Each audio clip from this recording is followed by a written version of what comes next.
Muito bem. Estamos gravando a aula. Peço para que vocês escrevam presente aí no chat para registrar a presença de vocês nessa aula. Isso. Vão registrando aí todo mundo a presença. Enquanto isso, eu vou projetando o primeiro slide da aula de hoje. Ok. Hoje é uma aula de introdução, né, de conceitos básicos. É uma aula de apresentação da disciplina para vocês. Na verdade, não vai ser somente essa aula, né, onde a gente vai discutir conceitos básicos. Temos várias. Por exemplo, quando a gente for tratar dos fluidos em movimento, eu vou fazer também uma introdução. Quando a gente for tratar, por exemplo, do equacionamento integral, eu vou fazer também uma introdução básica, né? Quando a gente for falar de equacionamento diferencial, idem, né? Porém, na aula de hoje, vai ser uma introdução a conceitos básicos e fundamentais, né, da física, que são necessários para a gente se embrenhar na disciplina de mecânica dos fluidos. Tá? E vocês vão ver que são muitos conceitos que você já domina, são muitos conceitos que você já tem.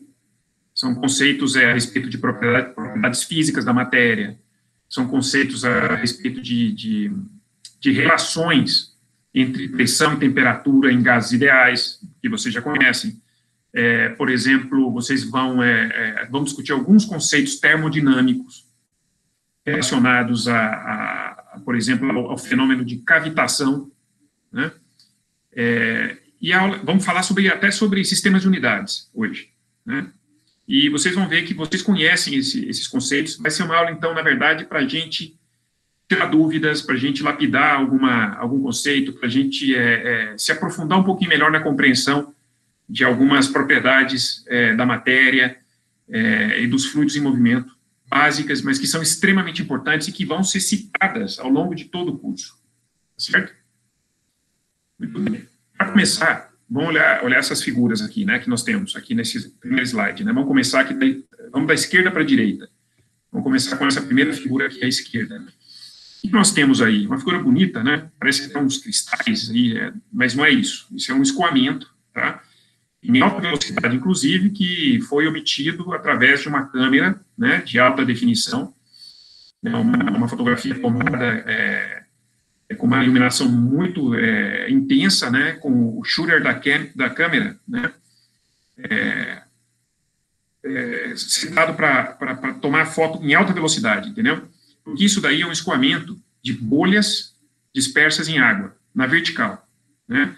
Você tem uma tubulação vertical, né? Eu tenho um escoamento de água, nesse caso, de um líquido, que é a fase contínua, é a fase que está em contato com a parede, né? E através de um bocal injetor, de um dispositivo, né, eu consigo injetar na parte de baixo desse tubo, né,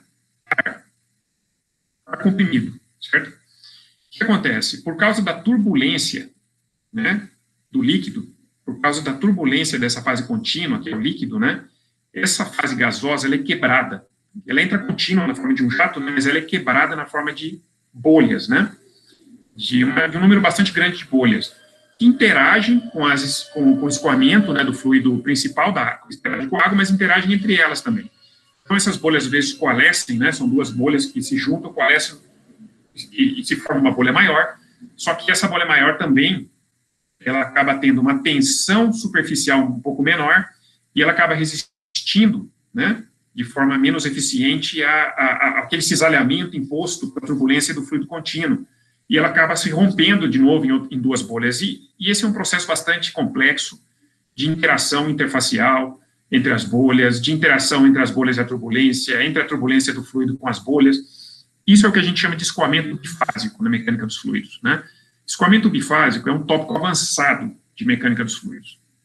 Assim como turbulência também é. Turbulência em fluidos também é um tópico avançado.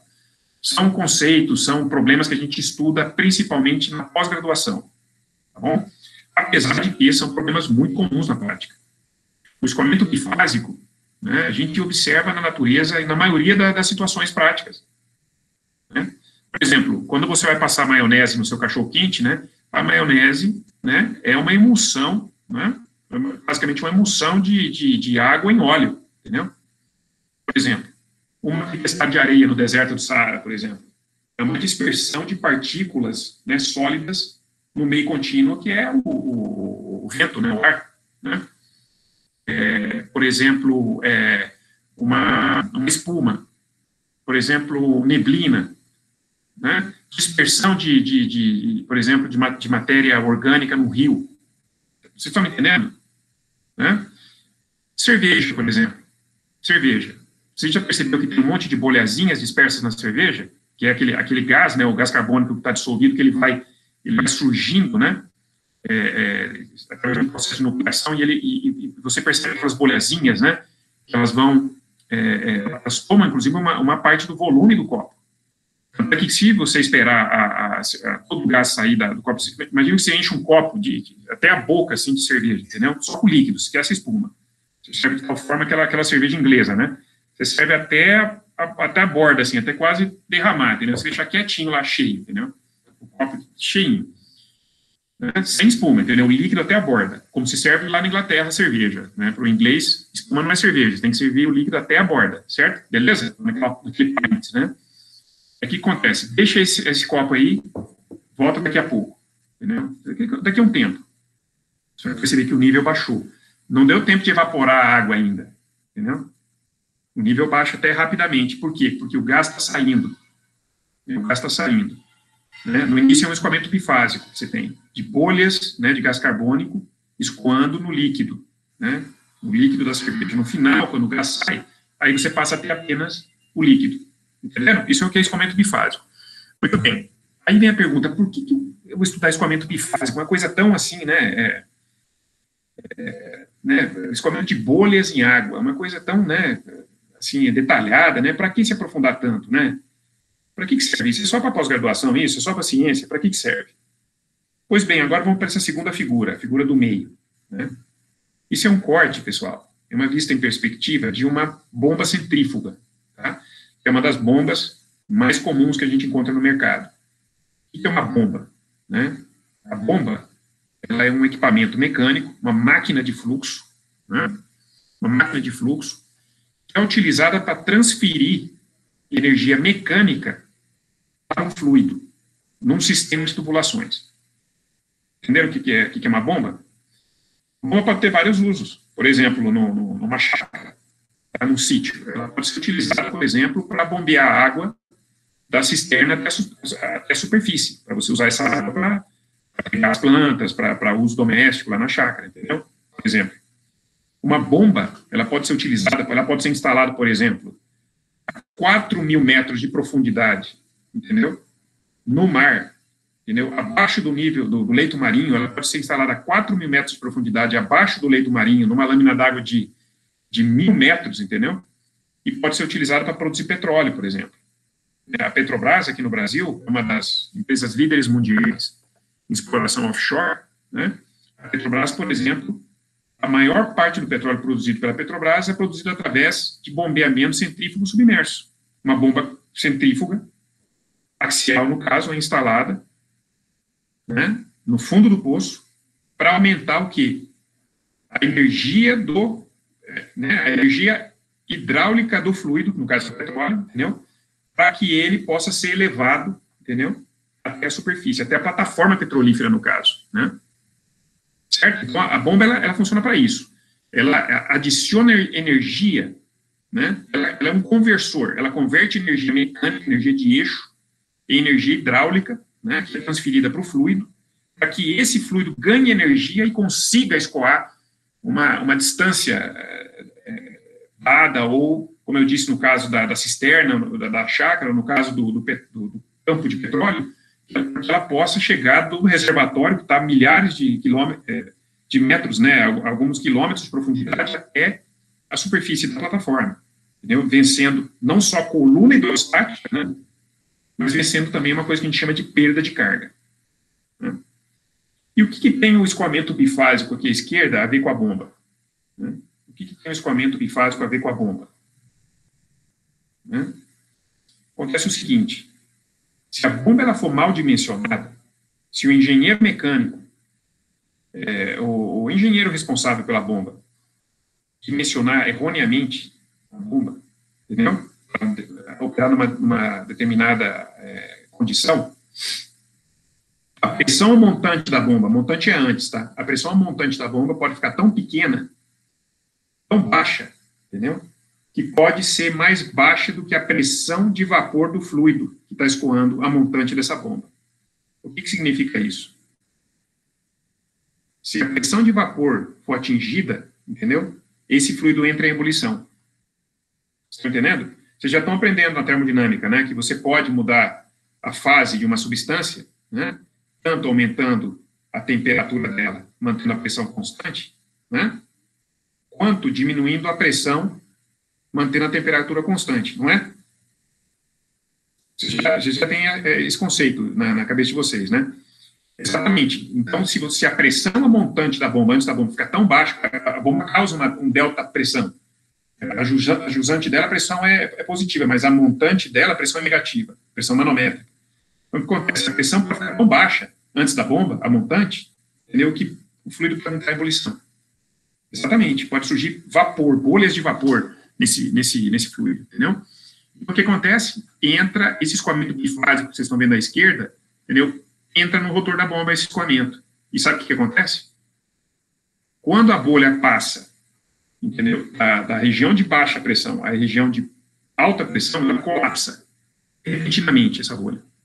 E aí, o líquido entra em contato com o metal, entendeu? Num instante de tempo, isso é uma fração de segundo, entendeu? E dá um golpe, entendeu? Dá um golpe. Esse golpe é tão intenso, porque, afinal de contas, o líquido é denso, que começa a corroer mecanicamente o rotor dessa bomba. Né? Corroer, quando eu falo corroer, não é corrosão química, oxidação, não é isso. É corrosão mecânica. Começa a degradar, corroer literalmente o metal dessa bomba, só que mecanicamente. Entendeu? Isso destrói a bomba. Eu uma vez estive num campo de petróleo da Petrobras, em Mossoró, fazendo um trabalho de cooperação com eles, e eu fiquei sabendo que em Mossoró, que são campos onshore nesse caso, campos em terra, a bomba centrífuga submersa, ela era, em média, ela tinha que ser pescada, eles falam assim, lá do baixo do poço, para manutenção, em média, a cada 3 meses, a cada poço. A cada 3 meses ela quebrava. Por quê? Todos trabalhando dessa forma, todas trabalhando com esse problema. Entendeu? E isso era um prejuízo gigantesco para a empresa, não só por causa da manutenção, que é cara, mas também pela parada de produção, né? Esse fenômeno se chama cavitação. E está relacionado com o escoamento bifásico. Está vendo? Olha a ligação, né, de um tópico avançado em mecânica dos fluidos com um equipamento, entendeu? Que é um equipamento que o engenheiro, entendeu, da área tem que projetar, que é a bomba. E isso impacta, pessoal, na figura aqui à direita, na última das 3 aqui, ó, que é realmente uma planta de produção, uma planta de processamento. E tem diversas bombas, uma quantidade, qualquer planta de processamento, qualquer planta industrial tem bomba, tem esse equipamento, tem uma bomba, tem várias bombas, entendeu? Isso impacta diretamente, porque se a bomba falha, entendeu? Se a bomba está cavitando, ela vai ter uma vida útil muito menor do que é especificado em projeto, entendeu? Isso vai causar o quê? Parada de produção, e, em última instância, isso causa prejuízo econômico. E lembre-se, o engenheiro, por que um industrial contrata um engenheiro? Por que vocês acham que um industrial contrata um engenheiro? Contrata, pessoal, para ganhar dinheiro para a empresa. Entendeu? Para impedir que esse tipo de coisa aconteça. Porque uma parada de produção é prejuízo na certa. Quando não acontece acidente, entendeu? Quando eu digo acidente que pode causar danos às pessoas, obviamente, e também ao meio ambiente. Entendeu a responsabilidade do engenheiro, nesses casos? Eu estou pensando em passar adiante e dar um início agora a uma parte um pouco mais focada em propriedades físicas e etc. E eu gostaria de saber se alguém gostaria de fazer algum comentário, senão a gente segue em frente. Tranquilo, pessoal? Estão conseguindo ouvir bem? Estão vendo o slide? Com tranquilidade? Beleza, Luca? Vamos em frente, então? Isso é apenas uma introdução, tá? Para que vocês percebam, né, a importância de estudar a mecânica dos fluidos, entendeu? Para que você realmente, como engenheiro, tenha uma bagagem, né, um ferramental que te permita realmente, né, perceber aonde que você tem que atacar o problema para otimizar um determinado escoamento, que, por conseguinte, vai permitir que o seu equipamento funcione de forma adequada e que vai por consequência, impedir que eu tenha um problema na produção. Ou melhor, eu posso até otimizar processos com esse conhecimento. Isso é uma área onde o engenheiro mecatrônico atua, né? Com grande intensidade na parte de controle, automação e otimização de processos. Entretanto, o engenheiro mecatrônico ele tem que entender também a física, né, que está por trás de uma determinada interação fluido-estrutura para conseguir atuar, né, para otimizar o processo. Isso, ao longo do curso, eu vou dar mais exemplos, tá, de onde o engenheiro mecatrônico, né, atua na área, tá bom? Bom, então, continuando, né, o que é mecânica dos fluidos, afinal de contas, né? É o estudo do comportamento dos fluidos que estão em repouso ou em movimento, né? Quando estão em repouso, a gente chama a disciplina de hidrostática, tá? Ou estática dos fluidos, né? E quando os fluidos estão em movimento, a gente tem aí dois desmembramentos. A gente pode estudar a geometria do movimento, que é a cinemática dos fluidos, né? A gente vai estudar um pouquinho de cinemática dos fluidos neste curso. Ou então, se você estudar também os fluidos em movimento e as interações de força relacionadas, entendeu? Balanços de forças relacionados a essa interação, por exemplo, do fluido com uma estrutura, aí realmente é a mecânica dos fluidos em si, tá? Ou a dinâmica dos fluidos, em outras palavras, tá? Combinado? É uma das ciências da engenharia clássicas e básicas, né? Em qualquer curso de engenharia, né, o estudante ele tem que ter noções de mecânica dos fluidos, né? Mesmo na engenharia elétrica, os engenheiros elétricos também estudam, né, mecânica dos fluidos, né? O engenheiro civil, então, é uma área importantíssima, que eles chamam de hidráulica, né? Uma área importantíssima, que hidráulica é uma ciência empírica, né? Uma ciência empírica, diferentemente da mecânica dos fluidos, que se baseia nas leis fundamentais da mecânica, nas leis newtonianas, né? E mesmo engenheiro de produção tem que estudar isso, né? Então, tenho certeza de que é uma disciplina importante para a formação de vocês, tá? Como engenheiros e engenheiras. Quanto à atuação, né, do engenheiro mecânico ou mecatrônico, né, relacionada a esta disciplina, né?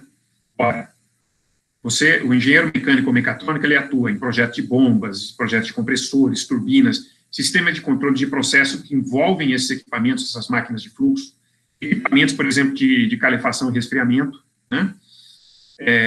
Turbinas eólicas, dispositivos de aquecimento solar, e por aí vai, conversão de energia, entendeu? Automação de processos industriais diversos, né? Ou seja, esses conceitos que a gente vai discutir aqui, eles são aplicados nas mais diversas áreas, tá? Da engenharia. Bom, os ramos da mecânica dos fluidos, né? Como eu já tinha passado para vocês agora há pouco, né? Quando o fluido está estático, quando ele não tem movimento relativo, entendeu? Pelo menos do ponto de vista macroscópico, né? A gente percebe que não há, por exemplo, cisalhamento entre camadas de fluido, né? Quando ele está estático. Nesse caso, a única tensão que ocorre numa interação do fluido com uma estrutura qualquer é a tensão normal, tá? Também conhecida como pressão, certo? Então, por exemplo, se eu tiver aqui uma eclusa, isso aqui é uma eclusa, tá? Sabe o que é eclusa? Eclusa é um equipamento que é utilizado, nesse caso, né, em portos, né, é utilizado para você mudar o nível de um navio, para passar o navio de um nível, por exemplo, inferior para um nível superior, né?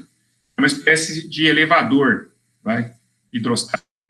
O navio, ele entra, né, essas comportas da eclusa se abrem, o navio, ele adentra, né, essa área aqui, depois, através de bombas, né, através de um sistema de bombeamento, né, o nível dessas águas se eleva, consequentemente, o navio que está flutuando nas águas também se eleva, né, e você consegue transpor, né, desníveis, né, no relevo, né, com o seu navio, certo? Por exemplo, lá no canal do Panamá se faz assim, e aqui perto da gente tem uma cidade, inclusive, onde tem uma eclusa, tem até um passeio turístico, né, relacionado. Me escapou o nome agora do município, aqui de São Paulo, onde tem uma eclusa muito bonita.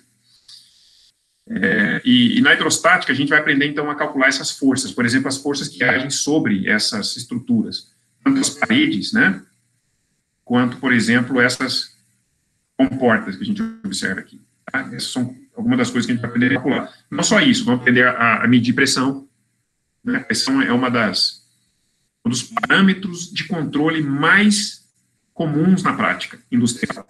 Então, o engenheiro mecatrônico, para ele poder controlar um processo industrial, entendeu? Ele precisa de parâmetros para ele poder controlar os processos. Além de conhecer como é que esses parâmetros se relacionam com as leis físicas, né, que governam o processo em si. Né? Por isso que vocês estão estudando esse monte de matéria aqui na engenharia. Né? Bom, pressão é um desses parâmetros, um dos mais comuns, um dos mais importantes e úteis. Né? E para você medir pressão, você precisa de um manômetro.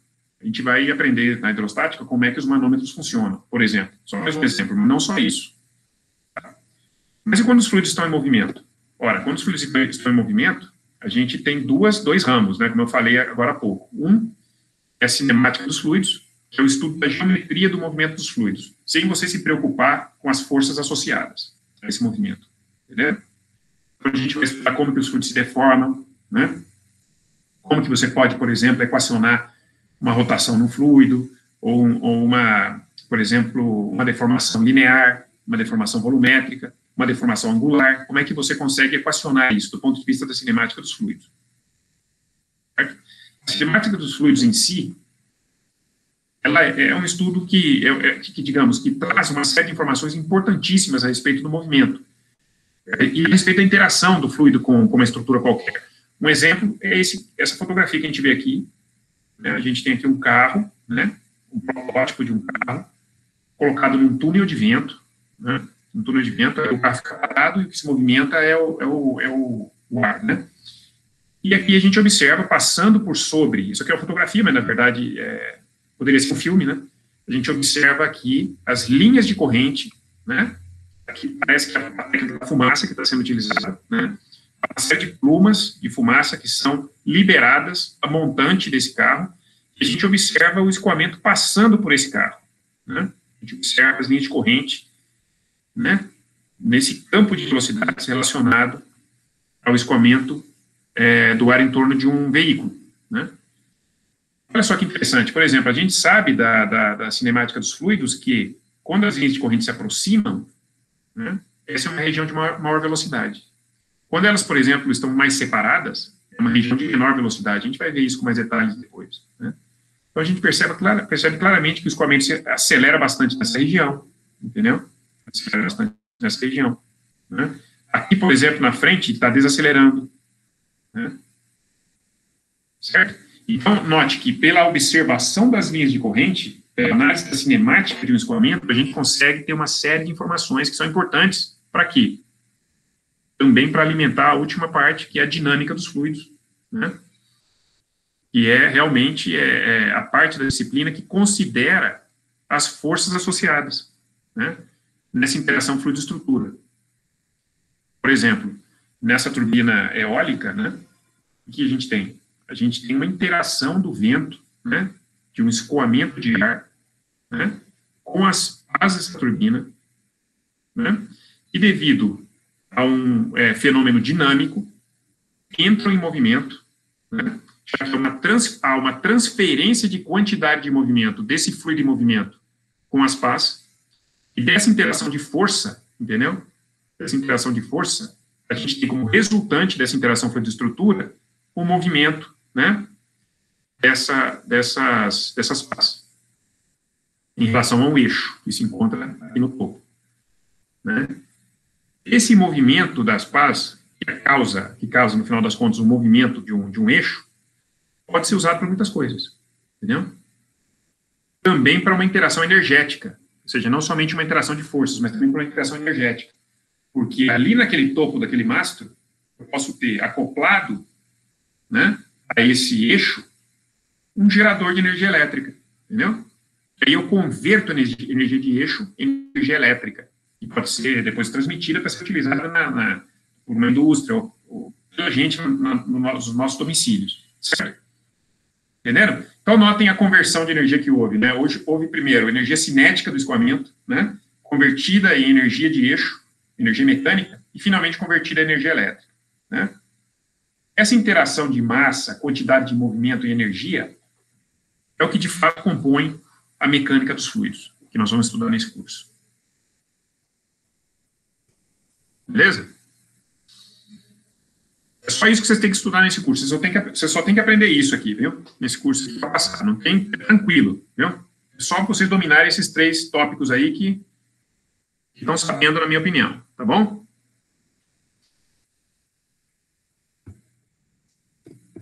Continuando. Mecânica dos fluidos. Olha o nome. Mecânica dos fluidos. Então, a gente precisa definir o que é fluido, né? Então, de contas, o que é fluido para a gente? Seriam só líquidos? Né? Fluidos seriam líquidos? Né? Não, sim, não é bem assim. Tá? A gente sabe lá da fluidade, né? Que a matéria pode ser sólida, líquida ou gasosa.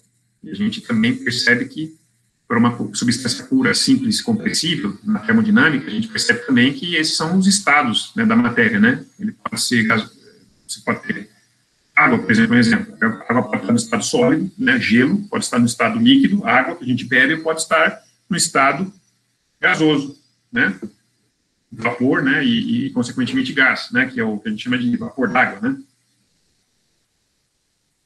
Quando você ferve a água para cozinhar o miojo lá na rep, você entende muito bem o que é vapor, né?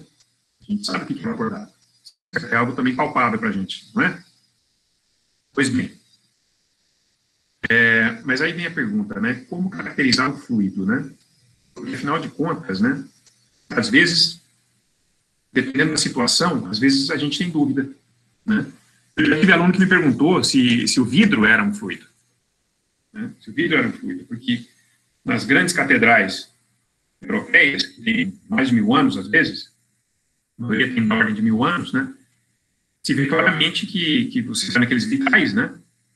Você vê claramente que o vidro, na parte de baixo do vitral, é mais espesso que na parte de cima, né? Então, o vidro, ele escoou, né?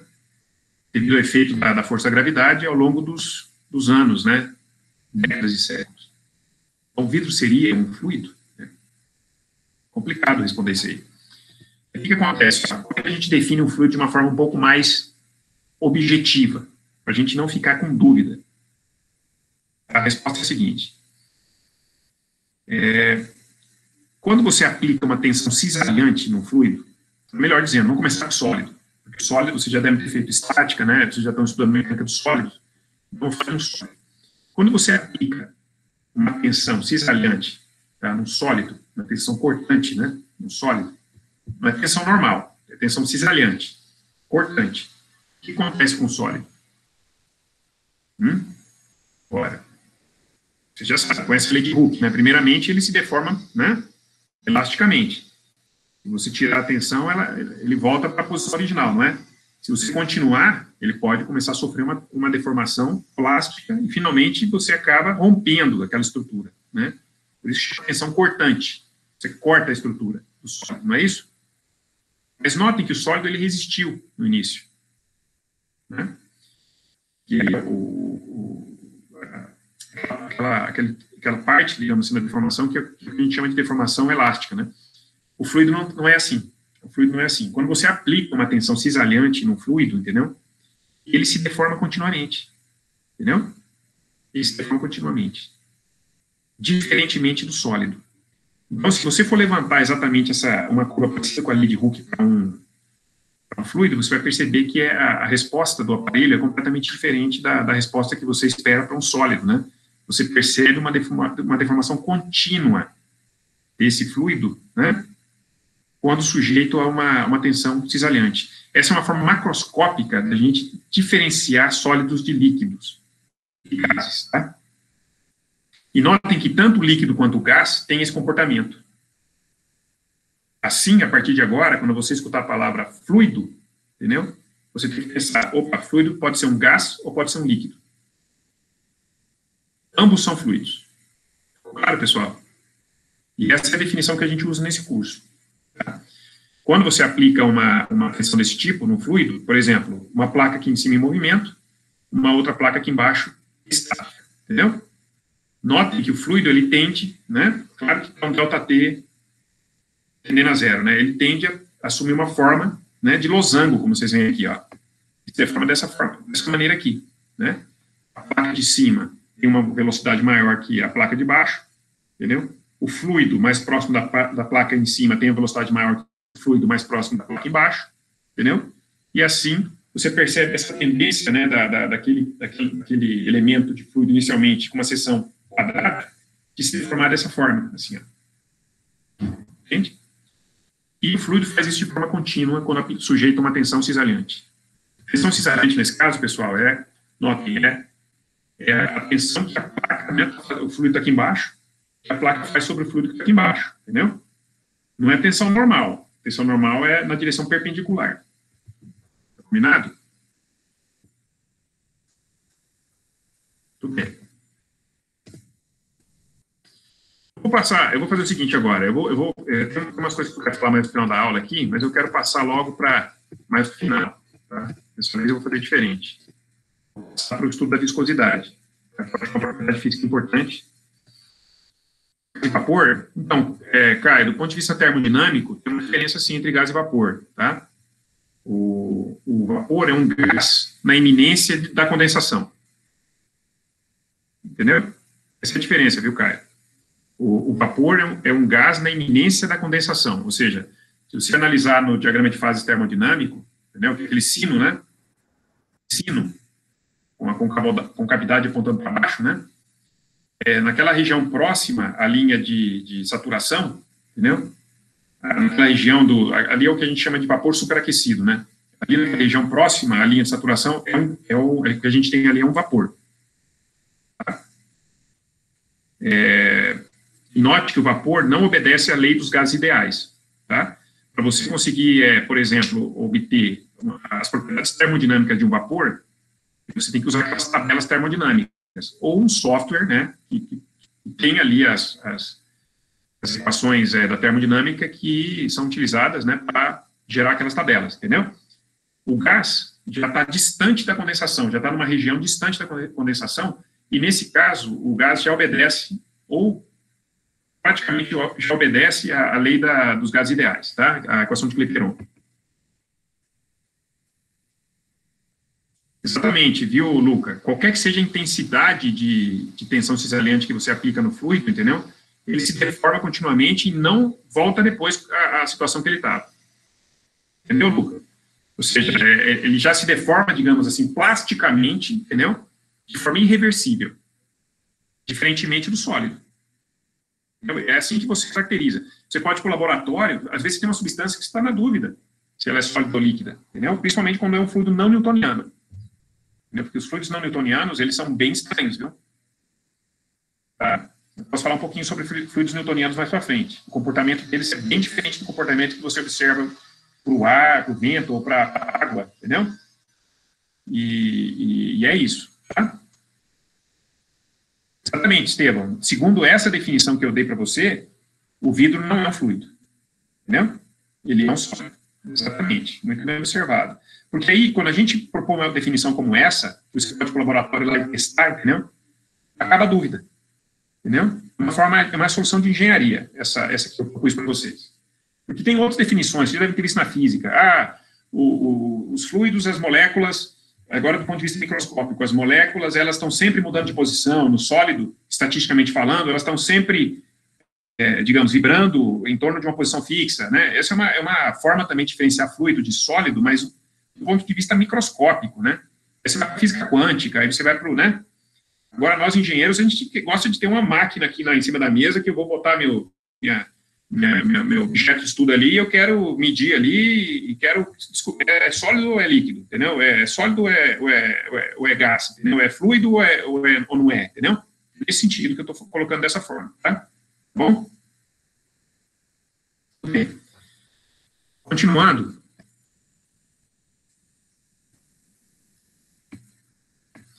Eu pulei um pouco a aula, e eu quero falar sobre viscosidade. Sabe por quê? Porque densidade, eu tenho aqui também transparência sobre densidade. Densidade, todo mundo entende. E que né? Fala sério, vocês estão fazendo engenharia aqui na USP, né? Vocês têm noção, claro, do que é densidade. Vocês entendem que a densidade é a massa daquela substância por unidade de volume. Esses dias eu vi, inclusive, lá no Netflix, eu estou falando para Netflix, né? Eu vi naquele Mundo Mistério, né? Acho que é o episódio 3. Para quem não sabe, no nesse Mundo Mistério da Netflix, no episódio 3, no minuto 4,5, acho que 4 minutos e 30 segundos, aparece a ESC lá, viu? Só pra vocês saberem, aparece a Escola de Direito de São Carlos lá, entendeu? Inclusive, aparece um estudo de um professor que, por acaso, é um professor do Departamento de Engenharia Mecânica, tá? Só para vocês saberem. E um pouquinho antes se fala um pouquinho sobre densidade, do conceito de densidade. Eu achei muito interessante a pessoa que está participando do programa, né, ela pega uma bolinha, assim, de um metal, desse tamanho assim, e pega uma bola de isopor, né, bem grande, assim, e coloca as duas sobre um aquário, entendeu? E aí a pessoa pergunta, e aí, qual que vai afundar mais rápido, tá entendendo? E note, as duas bolinhas têm o mesmo peso, consequentemente a mesma massa, já que o campo gravitacional é o mesmo, né, para ambas. E tanto é que ela coloca a bolinha em cima de uma balança, deu tantas gramas, coloca a bola agora de isopor em cima da balança, dá exatamente o mesmo peso, entendeu? Então elas têm a mesma massa. Então ela pergunta, qual que vai afundar mais rápido? Você já sabe a resposta. Uma é bolinha de metal, a outra é uma bola de isopor, né? A bola de metal afunda na água, né? A bola de isopor boia na água, e elas têm a mesma massa, entendeu? Então, notem que massa não tem nada a ver com a densidade, na verdade, como propriedade física. Massa é uma propriedade extensiva. E densidade é uma propriedade intensiva, que independe da massa, por incrível que pareça, entendeu? Quando você divide a massa pelo volume, entendeu? Você tem uma nova propriedade física, que tem uma nova relação, entendeu? Com os problemas, entendeu? A densidade é outra coisa, né? Mas eu acho que todo mundo entende que a densidade do aço é maior que a densidade da água, consequentemente o aço afunda na água, né? Agora, e viscosidade? Vem a pergunta. O que é viscosidade? Eu pergunto para vocês, né? Viscosidade. O que vocês acham? Vocês acham que a água é mais viscosa que o mel? Ou que a água é mais viscosa que o óleo? O óleo que a gente coloca no motor do carro? O que vocês acham? Qual fluido é mais viscoso? Água ou óleo? Ou água ou mel? Pensa bem. A gente tem alguma noção, né? Do que é viscosidade, né? Sim, o mel é mais viscoso, o óleo é mais viscoso, né, do que a água. Mas isso tem a ver com densidade? Né? Tem nada a ver. Pra você ter uma ideia, a densidade do mel é praticamente igual à da água. Praticamente igual. Entendeu? O óleo, por outro lado, é muito mais viscoso que a água, você concorda? Só que o óleo é menos denso que a água. O óleo, ele flutua na água. Todo mundo sabe que o óleo, né, óleo e água não se misturam e o óleo sempre fica flutuando sobre a água, não é? Porque ele é menos denso. Porém, é mais viscoso. Está entendendo? Exatamente, Camila e Paulo, tem a ver com resistência e tem a ver com dificuldade de escoamento, entendeu? O fluido mais viscoso, entendeu? Ele tem maior resistência ao escoamento. Ele oferece maior resistência ao escoamento. Se eu for transportar um fluido dentro de uma tubulação, usando uma bomba, aquela bomba que eu falei no começo da aula, para aumentar a energia hidráulica desse fluido, para poder transportar ele, por exemplo, daqui até Rio Claro, num oleoduto, entendeu? Esse fluido, esse óleo, por exemplo, está falando de óleo, né? Quanto mais viscoso for esse óleo, entendeu? Mais energia a bomba vai ter que transferir para esse óleo para eu conseguir transportá-lo, entendeu? Numa mesma distância, numa mesma vazão, entendeu? Então é exatamente isso. A viscosidade está relacionada com a dificuldade do escoamento, com a resistência que esse fluido impõe ao escoamento, ou a deformação em si. Entendeu? Ou a deformação. Se eu colocar mel frio, o mel frio, num copo, e água no mesmo copo, os dois estão sujeitos à mesma força da gravidade. Se eu virar os copos de cabeça para baixo, entendeu? Notem que num instante de tempo muito pequeno, a água ela vai se derramar, ela vai chegar ao solo e ela vai mudar de forma muito rapidamente, de forma de copo, a água vai passar para forma de pizza, sei lá, na água, espalhada lá assim, entendeu? Vai ficar aplastada lá no chão. O mel, enquanto isso, ele está lá, a mesma força da gravidade e a mesma densidade, ou seja, praticamente a mesma massa. O mel está lá escoando lá, né? Talvez, dependendo, se o mel estiver gelado, talvez eu tenha que esperar vários minutos até ele atingir o solo, entendeu? Entenderam a diferença da viscosidade, né? Do que é viscosidade e o que é densidade, né?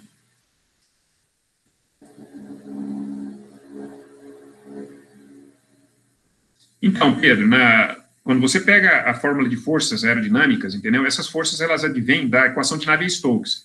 Aí você tem ambas, entendeu? As forças associadas às acelerações, né? Quando eu tenho transitórios, por exemplo, estão relacionadas à densidade, porque estão relacionadas à inércia, entendeu? A inércia, sim, tem relação com a massa. Vide a segunda lei de Newton, entendeu? Agora, as forças relacionadas a arrasto, entendeu? As forças relacionadas a arrasto, a dissipação de energia, entendeu? Essas estão relacionadas com a viscosidade, tá certo? A gente vai falar sobre isso esse curso inteiro, até o final do curso a gente vai tratar desse assunto, pode ficar tranquilo, tá? Essa questão do atrito, Luca, é o seguinte, atrito faz sentido sim, só que atrito a gente usa agora é uma questão de jargão da engenharia, que a gente também tem que respeitar, tá? Quando você vai lá para morar na Inglaterra, você tem que aprender a falar inglês, não é? Se você falar português, ninguém vai te dar atenção. Mesma coisa em engenharia. Se você for engenheiro, você tem que falar com o seu colega engenheiro no mesmo jargão, senão o cara não te entende. Concorda com isso? Então, o que acontece? Quando a gente trata de sólidos, interação sólido-sólido, aí é atrito. O atrito é um fenômeno muito bem já compreendido pela engenharia, entendeu? A gente entende exatamente o que é atrito, como é que funciona essa interação entre as superfícies, a dissipação de energia associada, as forças associadas, né? Ao atrito, tudo isso a gente percebe. Quando é fluidos, a gente não fala atrito, tá? A gente fala cisalhamento.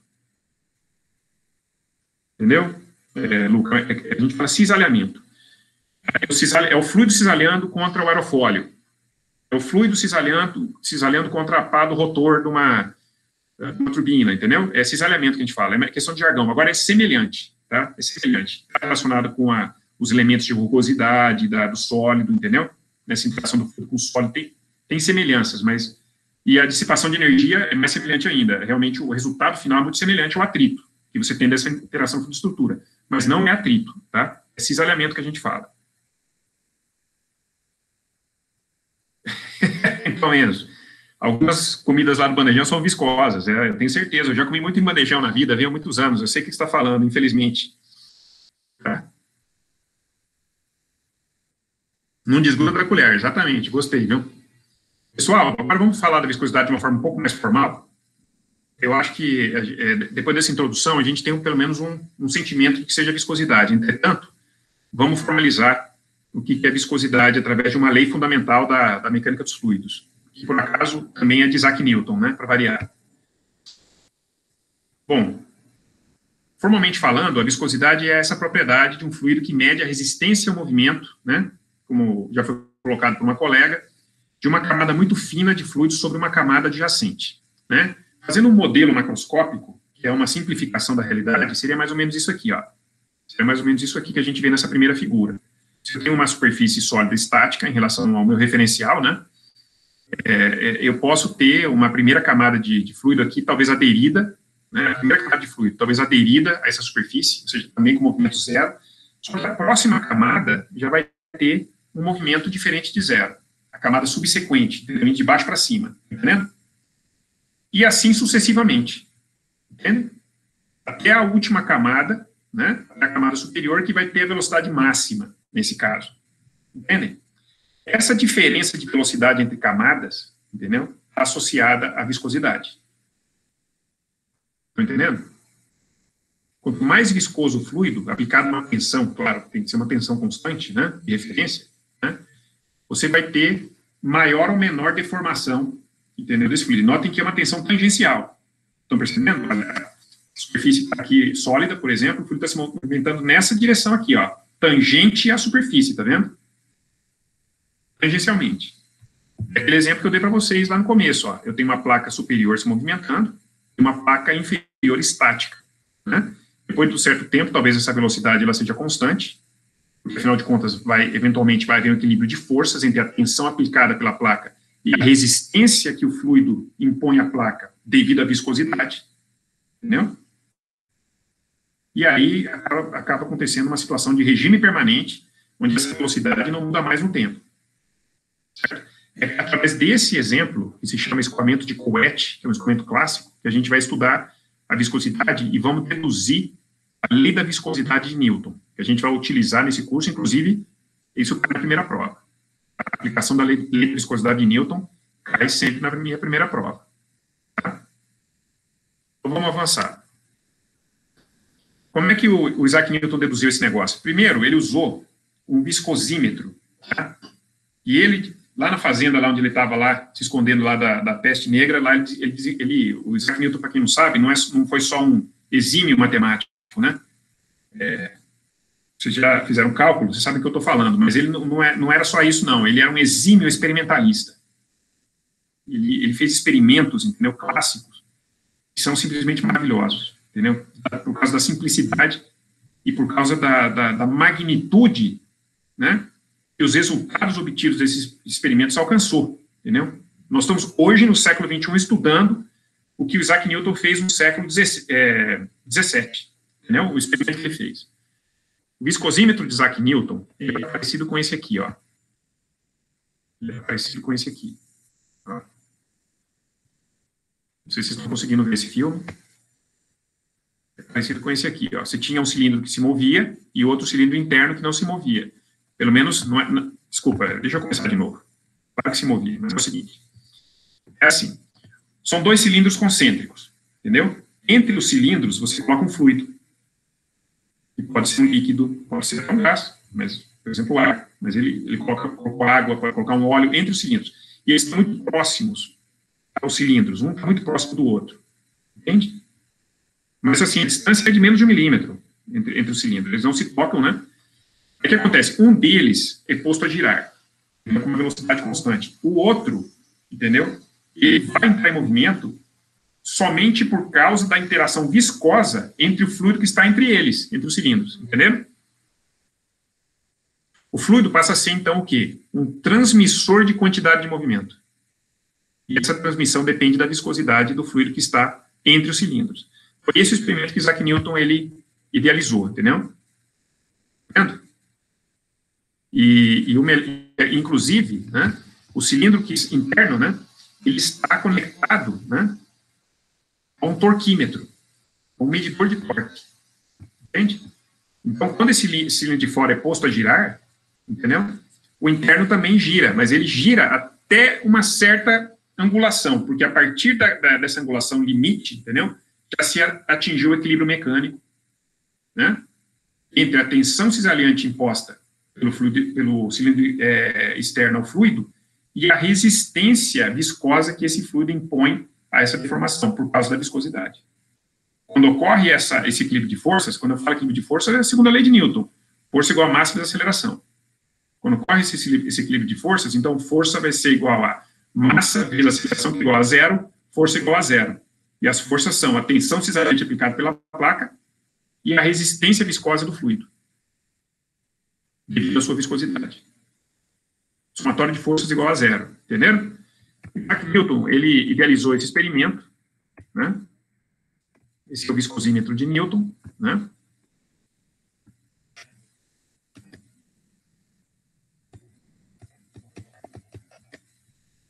Exatamente. E a gente faz o quê? A gente considera que a distância entre os cilindros é tão pequena, entendeu? Foi o que o Isaac Newton fez. O Isaac Newton entendia muito de geometria diferencial, né? Fala sério. O cálculo diferencial integral se deve a ele, né? O Leibniz também, mas ele teve a sua participação importantíssima nessa área da matemática. Então, ele entendia muito bem de geometria diferencial. Ele entendia muito bem que a tangente de um ângulo muito pequeno é igual ao ângulo muito pequeno, né? Certo? Quando o ângulo tende a zero, não é isso? Ele entendia dessas coisas. Vocês também, vocês já fizeram cálculo, já fizeram geometria analítica, vocês sabem o que eu estou falando. O que acontece? Né? Essa placa aqui que se move, para Isaac Newton, no experimento que ele fez, seria o cilindro que está se movimentando, entendeu? E a outra placa, que está aqui estática, seria o cilindro que já parou de se movimentar e já foi atingido o equilíbrio de forças. Ele para de girar. Entendeu? Já tem o equilíbrio de forças atingido. Para de girar, mas o outro continua girando, certo? Com uma certa velocidade U, pela aplicação de uma certa força F. Imagina que essa força seja pequena, tá? Imagina que essa força seja pequena. O que acontece? Primeiro, vamos considerar uma fina camada de fluido que é confinada entre a superfície inferior fixa e uma placa horizontal muito larga. Então, assim, a superfície da placa é muito grande, perto da escala, da dimensão, entendeu? Da distância entre as placas, entendeu? Ou seja, elas têm uma área superficial muito grande, essas placas, tanto a que se move quanto a que está estática, entendeu? essa área tem uma dimensão muito grande em relação à distância entre elas, ou seja, ela é uma distância muito pequena. Esse delta é um y muito pequeno que eu tenho aqui, um delta y muito pequeno, entendeu? 2. Quando a força horizontal, muito pequena F, que é essa daqui, ó, a direita aqui, ó, aplicada na placa, ela fará com que os elementos de fluido se distorçam. Aquilo que a gente viu lá atrás, começa a surgir aquele losango, né? Eles começam a se distorcer pela aplicação de uma tensão cisalhante. Lembrando que o fluido não resiste à tensão cisalhante. Ele começa a se deformar continuamente. Lembra? Definição de fluido. A resistência viscosa do fluido levará a placa ao equilíbrio. Aquela hora que você viu que a placa para de girar, o cilindro interno para de girar, que é quando eu tenho força igual a massa vezes aceleração, que é igual a zero. Certo? Somatório de forças, melhor dizendo, é igual a massa vezes aceleração, que é igual a zero. Né? Nesse momento, essa velocidade U passa a ser uma velocidade constante. Entendeu? Não tem mais aceleração associada a essa interação fluido-estrutura. Entendeu?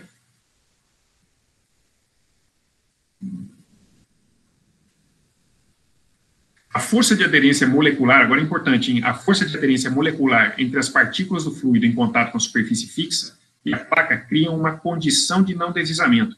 Eu vou usar essa condição de não deslizamento até o final do curso. Eu sempre vou falar, devido à condição de não deslizamento da mecânica dos fluidos, entendeu? Por causa da condição de não deslizamento da mecânica dos fluidos, sempre vou falar isso.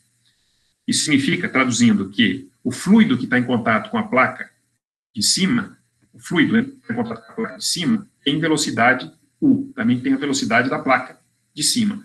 E o fluido que está em contato com a placa de baixo, que está estática, o fluido tem a velocidade da placa de baixo, que é estática, ou seja, tem velocidade nula. Entenderam? Em outras palavras, as primeiras moléculas de fluido em contato com a superfície, com os elementos de rugosidade da superfície sólida, entendeu? Não tem velocidade relativa em relação a essa superfície, entendeu? Elas ficam agarradas à superfície sólida. Essa é a condição de não deslizamento. Entenderam? É extremamente importante entender isso. Isso significa o quê? Que quando y é igual a zero, aqui nesse sistema de coordenadas, olha só, a velocidade do fluido é zero. Entendeu? E quando y for igual a essa distância entre as placas, o fluido tem velocidade u. E ocorre, entre esses dois pontos, uma distribuição de velocidades, que a gente chama de perfil de velocidades, que aqui parece ser parabólica. Estão vendo? A velocidade do fluido aumentando subsequentemente na direção y, até a velocidade máxima, que é a própria velocidade da placa. Ficou claro isso, pessoal? Ok. Continuando.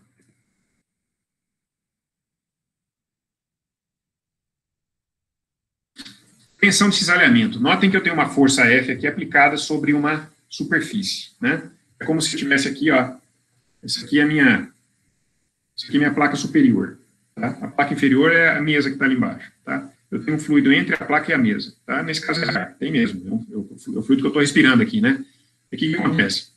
A tensão de cisalhamento é aplicada da seguinte forma: eu tenho essa força F aplicada aqui, vocês estão vendo? Ó, na direção X e aqui na direção Y. Aplicada aqui na direção X, entendeu?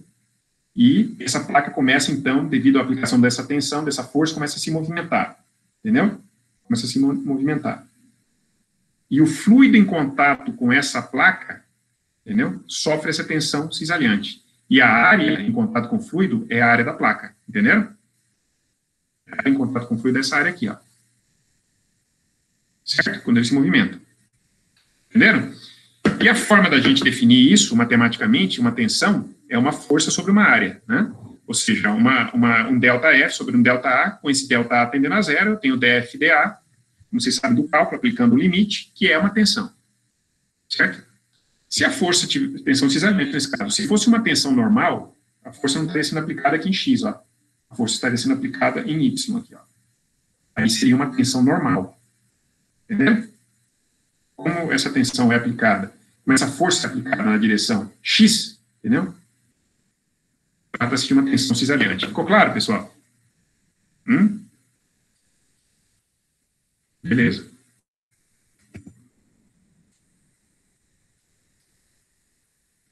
Então, Lucas, se o fluido é mais distante da placa, né, tem velocidade zero, como o movimento é transmitido naquele exemplo dos dois cilindros, né?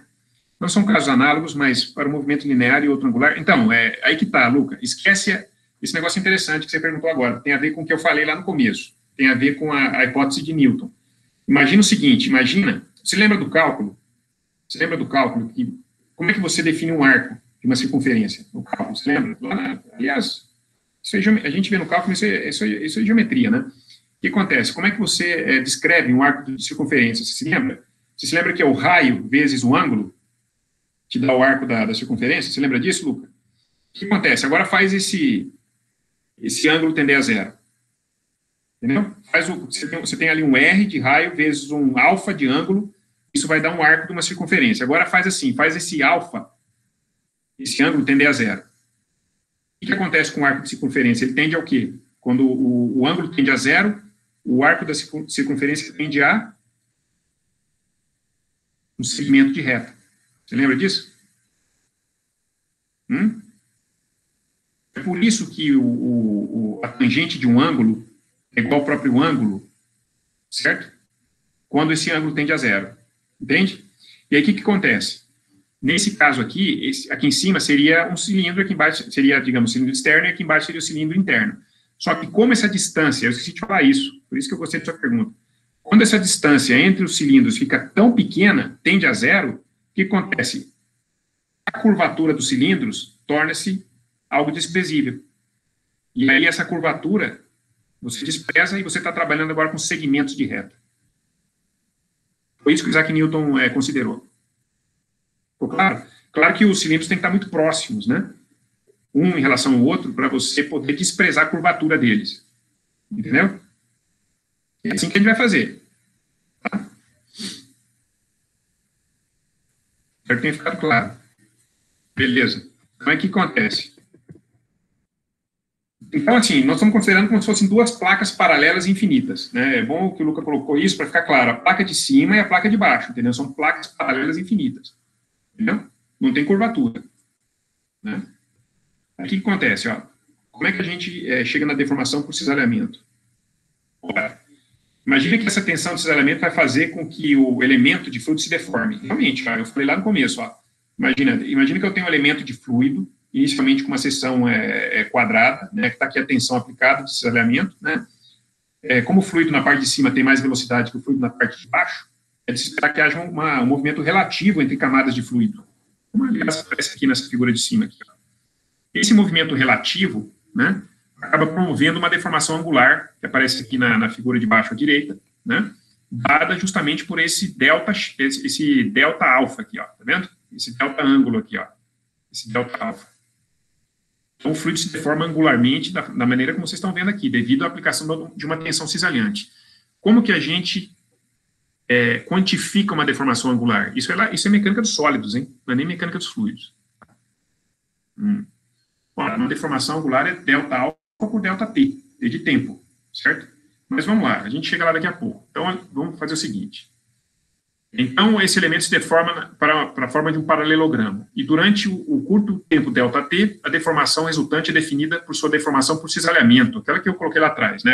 Aquele tal, né? Que é dFdA, né? Que é diferencial de força sobre diferencial de área. Né?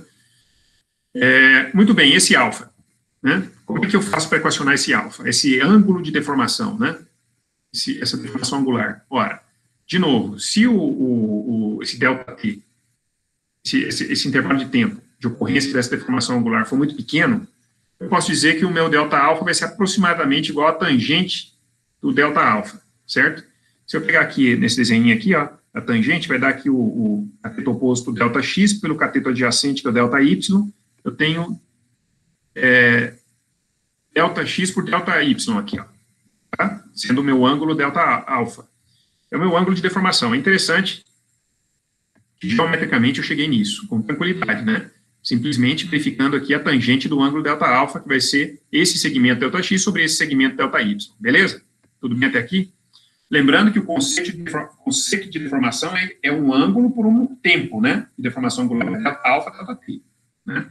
Mas eu também posso escrever, digamos, o delta alfa dessa forma, como sendo um delta x por um delta y. Muito bem. Como o topo do elemento se move a uma taxa ΔU, taxa delta S e delta T, né? É a taxa de o movimento por unidade de tempo, né?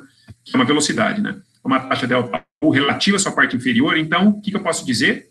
Olha só, eu posso dizer que esse movimento linear, entendeu? De uma partícula de fluido que se encontrava nessa posição, no instante de tempo t, e se encontra nessa posição no instante de tempo t mais delta t, entendeu?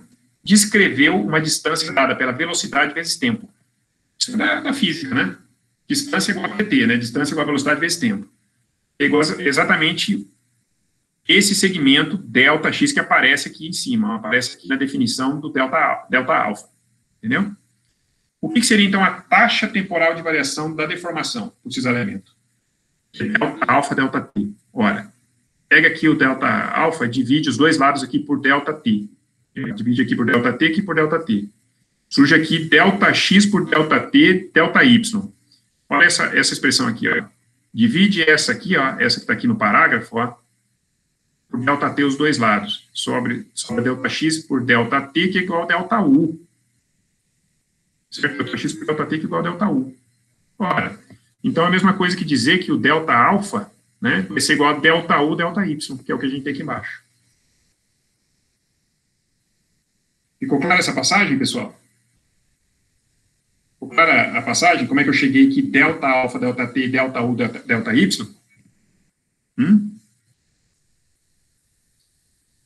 Exatamente. Notem que a gente está usando os conceitos básicos da física aqui, hein? Não tem nada complicado, é só os conceitos mais básicos da física, da geometria, entendeu? Tudo bem, da geometria diferencial a gente usou também, né?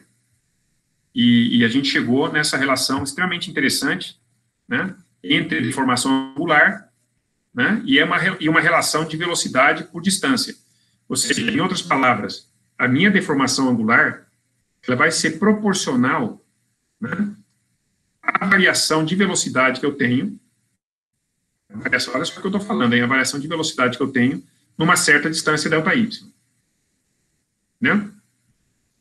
É algo que isso que o Isaac Newton observou é o princípio da mecânica dos fluidos. A mecânica dos fluidos começa aí. Entendeu? Ele simplesmente relacionou uma tensão com uma deformação através de um gradiente de velocidades. Como assim gradiente de velocidades? Olha aqui. Quando eu faço ΔT tender a zero, quando eu aplico o limite, o conceito de limite do cálculo, eu chego que a deformação angular vai ser du dy. O que é du dy? É um gradiente de velocidades. Você se lembra do gradiente, do conceito de gradiente do cálculo? Exatamente isso. Entendeu? É um gradiente. Como que a velocidade varia numa determinada direção coordenada? Se naquela direção coordenada a velocidade aumentar, meu gradiente é positivo. Se naquela direção coordenada a minha velocidade diminuir, meu gradiente é negativo. Lembra do conceito do gradiente? Entendeu? O gradiente por si só é uma outra grandeza física. Diferente da velocidade. Velocidade é uma coisa. Gradiente de velocidade é outra coisa. Assim como eu falei lá atrás, não tem exatamente nada a ver com isso, mas não tem nada a ver com isso, mas assim como eu falei lá atrás que densidade não tem nada a ver com massa, como propriedade física, massa é uma coisa, densidade é outra, né? Por exemplo que eu dei das esferas, né, da esfera de metal e da esfera de isopor, né? Mesma coisa, velocidade é uma grandeza física, velocidade é uma grandeza física, gradiente de velocidade é outra grandeza física. E tem que ser compreendida na sua essência também. Quando eu falo compreendido, é o gradiente. O que o gradiente significa? Essa foi a grande sacada do Isaac Newton. Quando ele chegou nessa conclusão, através do seu experimento usando aqueles cilindros que eu mostrei para vocês, ele concluiu, né, que a tensão de cisalhamento aplicada, né, que é força sobre essa área dessa placa, entendeu? Vai ser proporcional ao gradiente de velocidades du dy, ou seja, a forma como a velocidade varia na direção y, dada por esse perfil de velocidades aqui, ó. Esse perfil de velocidades, que vocês estão vendo aqui, meu cursor está passando por ele, entendeu? É a representação gráfica do gradiente de velocidades du dy. Ou seja, nos limites. Quando y é igual a zero, a velocidade é igual a zero. Quando y é igual a distância entre as placas, a velocidade do fluido é igual a u. U maiúsculo aqui, ó. Entre esses pontos, a velocidade varia segundo esse perfil de velocidade. Se eu tiver uma equação analítica que descreve a variação de U com Y, eu posso usar essa derivada para chegar na tensão. O que falta? Conhecer o fator de proporcionalidade. Conhecer uma constante que relaciona essas grandezas, tensão e gradiente de velocidades. Essa constante de proporcionalidade foi deduzida pela primeira vez por Isaac Newton, entendeu? E é conhecida como viscosidade. Ficou claro, pessoal? O que é viscosidade do ponto de vista da mecânica dos fluidos? Graças a Isaac Newton mais uma vez, tá? Beleza, agora vamos graficar isso. Aqui, ó. Constante de proporcionalidade e viscosidade, ela pode ser obtida em viscosímetros dessa forma, através de gráficos de tensão por deformação. Ah, mas como assim deformação? Sim, o du dy é um gradiente de velocidades, mas ele é a deformação, tá vendo? Por essa igualdade aqui, ó. Os viscosímetros comerciais que a gente encontra na prateleira para comprar, que a gente encontra em laboratórios de geologia, eles te entregam curvas desse tipo, assim, ó, tensão por deformação, tá? Só que vocês têm que lembrar que deformação é du dy, deformação está ligada a um gradiente de velocidades. Isso, até o final do curso eu vou falar sobre isso. A equação de Navier-Stokes, inclusive, é uma equação onde toda deformação que o fluido sofre é modelada através de gradientes de velocidade. E através de somas ou subtrações de gradientes de velocidade. Entendeu? Qualquer deformação que o fluido possa sofrer, rotação, deformação angular, dilatação volumétrica, tudo isso vai ser expresso por gradientes de velocidade, assim como está expresso aqui na lei da viscosidade de Newton. Essa aula de hoje, eu vou citar ela até o final do curso. Lá em dezembro, na última aula, eu vou estar falando, ó, lembra daquela primeira aula que eu falei da lei da viscosidade de Newton, então por isso que vai cair isso na terceira prova. Está entendendo? E é por isso que eu comecei a aula por esse ponto. Depois da introdução, né, eu comecei por esse ponto, porque realmente a lei da viscosidade de Newton tem que ser bem compreendida, e eu sempre dou exercício sobre isso na prova. Certo, gente? Notem que num gráfico como esse, tensão por deformação, notem que na medida em que a reta vai ficando mais inclinada, a gente percebe claramente que o fluido é mais viscoso. Olha, isso aqui, por exemplo, é o resultado da ar, aqui temos gasolina, água, mercúrio, petróleo bruto, né? Notem que quanto mais inclinada a curva, mais viscoso é o fluido. Tá? Todos os fluidos se comportam dessa forma? O que vocês acham? Não. Tem fluidos que não têm esse comportamento. Tem fluidos para os quais essa viscosidade aqui não é uma constante, é uma função. Muitas vezes uma função da própria deformação, tá? Aí complica. Aí você entra no reino dos fluidos não newtonianos, né? Você pode ter os comportamentos mais diversos. Você pode ter, por exemplo, um pseudoplástico, você pode ter um fluido dilatante, fluidos invícidos, né? Não teriam viscosidade, né? Não teriam resistência à deformação.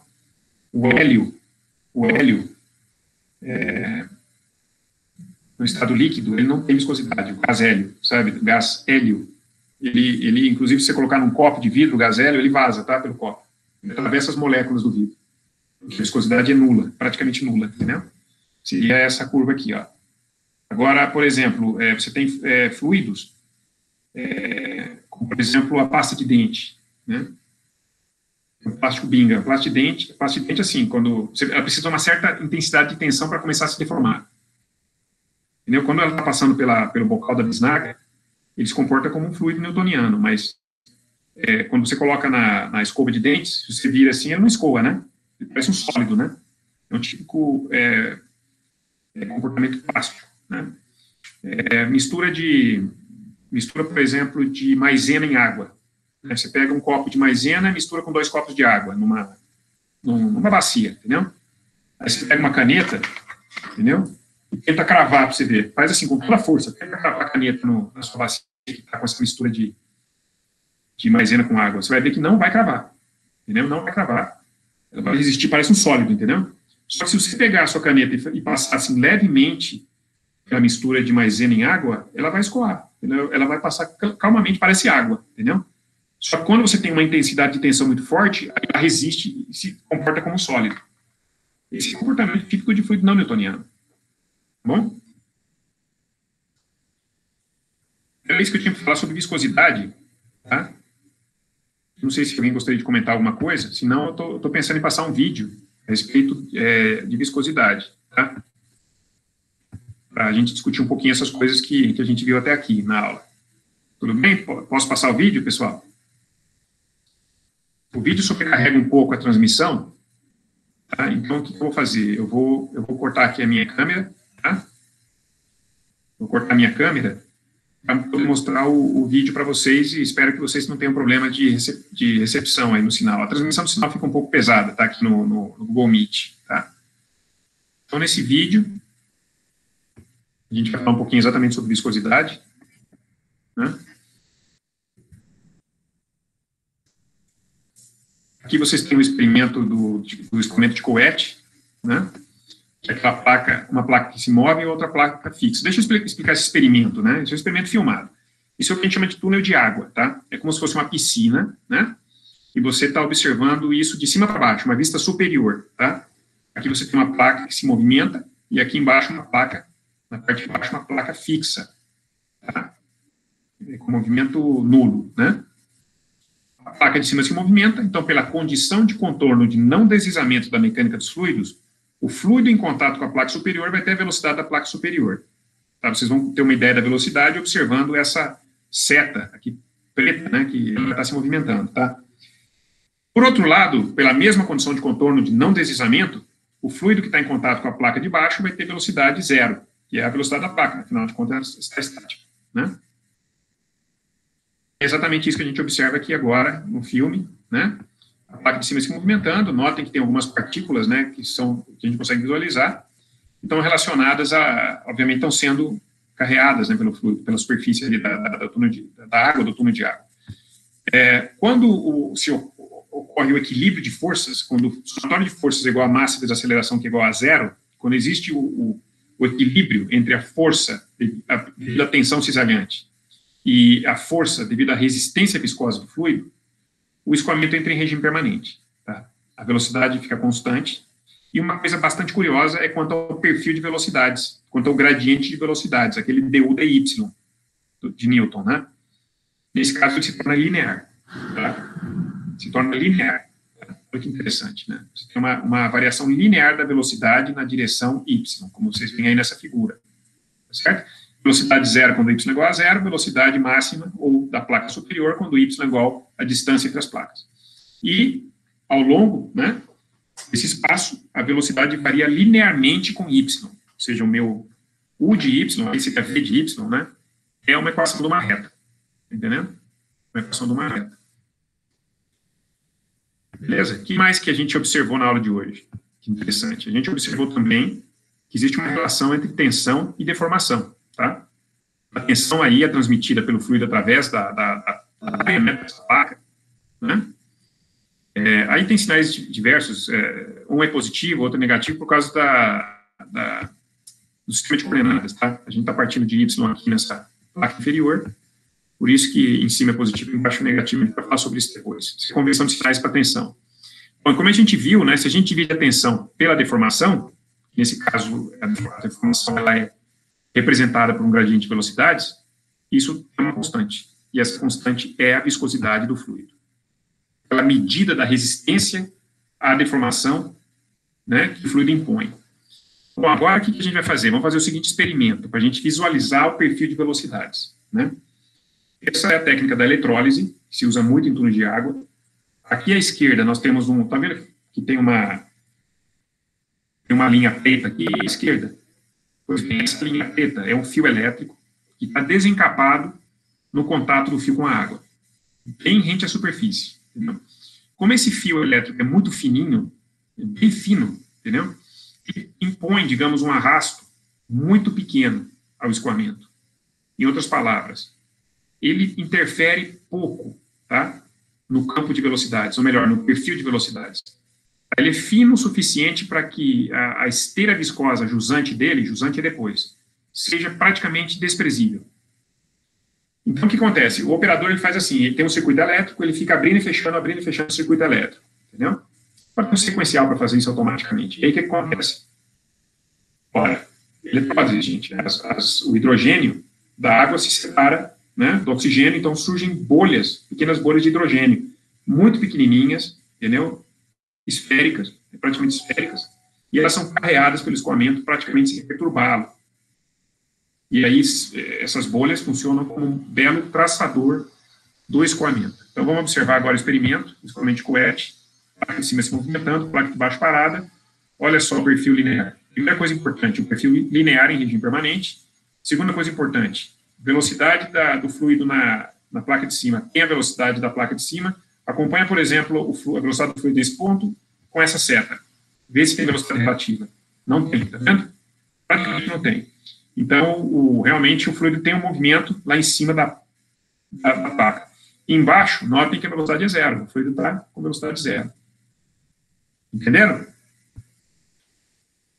Com esse vídeo eu demonstrei um monte de coisas para vocês, inclusive a condição de contorno de não deslizamento da mecânica dos fluidos. Certo, pessoal? Agora, no próximo vídeo, ficou claro essa parte até aqui? Tá tranquilo? Eu vou passar o próximo vídeo agora, na verdade, a sequência, né? Valeu, pessoal. O que acontece lá? O que acontece agora nessa sequência? É o experimento de Newton, só que eu vou mostrar ele, né, do início até o fim.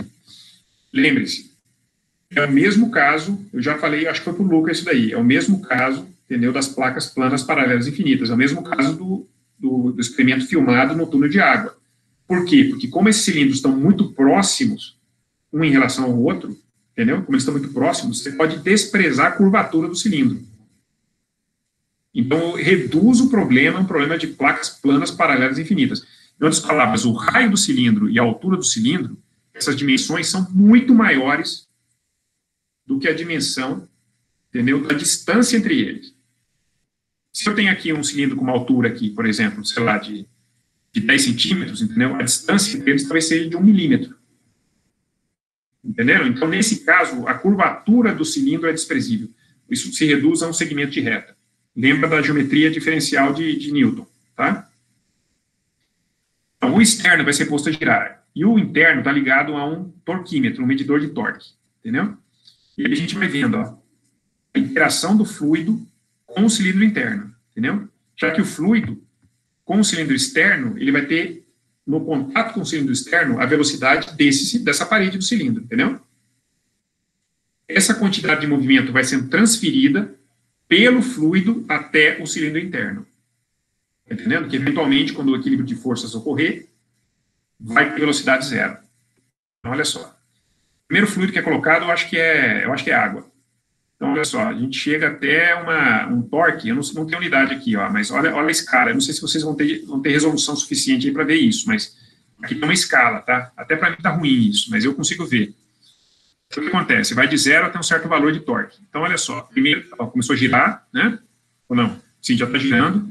Olha, aqui passou de 40, aqui 90, está entre 40 e 90, que o regime permanente está sendo alcançado, ó, entre 40 e 90, tá? Sei lá, um valor aí de 60, sei lá, 60 alguma coisa. Certo? Dá relacionado com o torque transmitido. Agora, vai ser trocado o fluido, tá? Ao invés de água, você coloca um outro fluido, que é um fluido metálico, que é o mercúrio, que tem uma viscosidade muito maior do que a água. Sim, o mercúrio ele não é só mais denso que a água, ele também é mais viscoso que a água, tá? O mercúrio. Esse metal líquido, né? Então, o que acontece? Notem que agora, daqui a isso, já se colocou o cilindro, olha lá o medidor de torque lá, ó, já passou de 40, ó, já passou de 90, passou agora de 90, já foi em frente, entendeu? Percebeu? Então, um giro constante do cilindro externo, entendeu? Eu transmiti mais quantidade de movimento para o interno com fluido mais viscoso. Perceberam? Você também consegue interpretar a viscosidade como, digamos assim, uma medida, entendeu, da intensidade da transferência de quantidade de movimento que aquele fluido é capaz de fazer. Entendeu? Agora é ar. O fluido que está agora entre os cilindros é ar que a gente está respirando aqui. Não é ar comprimido nem nada, é ar, simplesmente. É que acontece, ó. Olha o giro, um giro muito maior, entendeu? O cilindro externo está girando uma velocidade muito maior, muitas vezes maior do que a primeira, e o medidor de torque não chega nem em 40, entendeu? Por quê? Porque o ar é um fluido muito menos viscoso. Entendendo? Agora você tem que entender a viscosidade de outra forma. Uma propriedade relacionada à transferência de quantidade de movimento. Entendeu? Ou seja, quanto mais viscoso o fluido, mais ele resiste, entendeu? À deformação. Porém, se eu impuser a tensão, ou seja, se eu impuser a tensão, entendeu? Ou seja, por exemplo, o giro do cilindro é o constante, tanto para a água quanto para o mercúrio, entendeu? Certo? Tá entendendo? Só que o esforço que o cilindro externo teve que fazer para chegar nessa velocidade foi maior, entendeu? Certo? E aí o que acontece? O fluido mais viscoso, ele acabou transferindo mais quantidade de movimento para o cilindro interno, do externo para o interno. Então, a viscosidade também pode ser uma propriedade física que quantifica essa capacidade que o fluido tem de transferir quantidade de movimento. Tá certo? Bom, esse gráfico eu já mostrei, né, é um gráfico de um fluido newtoniano. Se alguém te perguntar o que é um fluido newtoniano, você fala um fluido onde a relação entre tensão e deformação é linear. Essa é uma forma de dizer que é um fluido newtoniano. Tá? A viscosidade é dada pela tangente desse ângulo, como vocês já perceberam. Aí a tensão por deformação. Lembrando que a deformação aqui é expressa no gradiente de velocidades, né? Quanto mais inclinada, mais viscoso. Quanto menos inclinada, essa reta, menos viscoso. Agora, isso aí não é uma reta, né? Então, isso aí é um fluido não newtoniano. Tá? Seria uma situação para um fluido não newtoniano. Certo? Tinta de parede é um fluido não newtoniano. Ó. Quando você coloca no pincel, olha, essa tinta ela não está escoando. Está vendo que não está pingando? Por quê? Porque essa tensão, em decorrência da força gravitacional que está agindo sobre essa massa de tinta, não é suficiente para que ela se deforme. Agora, quando você começa a pintar a parede, surge uma tensão superior, né, que deforma essa tinta contra a parede e ali ela escoa. Ou seja, entre os pelos do pincel e a parede, tem tinta escoando como fluido newtoniano. Esse é um típico comportamento plástico, ó, tá vendo? Se não escoasse, não pintaria a parede. Tá? Esse tipo de comportamento não newtoniano, ó. Ou seja, você precisou de uma tensão limite, diferente de zero, tá vendo? Para que o fluido começasse a se deformar. É um típico comportamento não newtoniano. Tá? Esse fluido. Pessoal, era isso que eu queria mostrar para vocês a respeito de viscosidade. Né? Eu sei que a aula é um pouco longa, mas é uma aula onde a gente trata, né, de uma introdução de modo geral, né? E eu acho que não pode ser diferente, né? Eu não sei se vocês querem comentar alguma coisa, né? A respeito do que eu coloquei aqui, né? Pretendo passar para uma outra discussão daqui a pouco. Muito importante essa questão da viscosidade, viu? Vocês têm que estudar esse negócio, tá?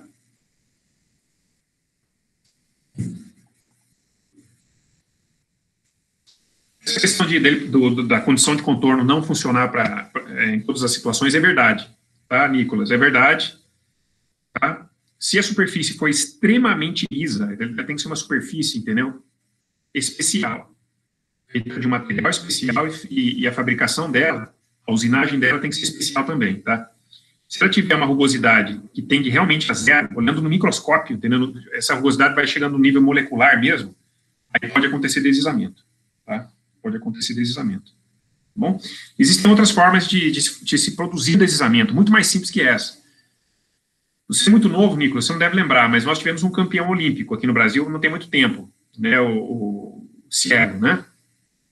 O Cielo, ele foi campeão dos 50 metros nado livre, que é a prova mais importante da natação, né? É os 100 metros rasos do atletismo, é os 50 metros livres na piscina, é a prova mais importante. Nós tivemos esse campeão olímpico, que foi o Cielo, né? O que acontece? Ele usou uma roupa de natação, nessa época, que hoje ela foi banida, entendeu? Essa roupa de natação. Sabe por quê? Porque ela causava deslizamento entre a água e a superfície da roupa. Sabe como? Muito simples. Ela era uma roupa rugosa, parecida com a pele do tubarão, entendeu? E capturava, na verdade, entendeu? Algumas bolezinhas de ar entre as fibras do tecido, entendeu? Esse maiô, né? É um maiô que a gente fala, né? Eu acho que esse é o nome, né? O maiô tinha essa característica, ficavam umas bolhazinhas de ar presas entre... Agora eu estou como se tivesse um microscópio, né? Essas aqui seriam duas fibras do tecido, e entre essas fibras se formava uma bolha, entendeu? De ar. Entendeu? Quando ela entrava na água. Então, o que acontecia? a água não encostava, na verdade, assim, falando do ponto de vista estatístico, encostava muito mais no ar do que no próprio tecido, entendeu? Então, havia, na verdade, uma interação fluido-fluido, da água com o ar, entendeu? E com isso, o nadador, ele acabava com a mesma braçada, né, com a mesma potência, acabava atingindo uma velocidade mais alta, né? É por isso que esses tecidos foram banidos das competições oficiais de natação, entendeu? Então, assim, existem maneiras que a engenharia encontrou de romper a condição de contorno de não deslizamento, mas isso são coisas especiais, tá certo? O normal é ela ser válida, tá? Sim, exatamente, João. Quanto menos inclinado, menos viscoso. Né? Que você fala no diagrama tensão-deformação, né? Quanto menos inclinado, menos viscoso. Ana Letícia?